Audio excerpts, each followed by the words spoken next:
Tanungin mo. Ayaw. Tanungin mo kung ano ba yung pangalan kasi niyan. Ayan.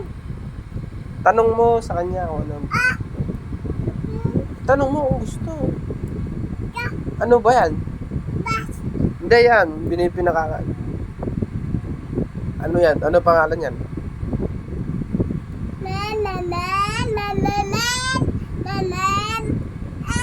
Ano yung pangalan ng hawak mo na yan?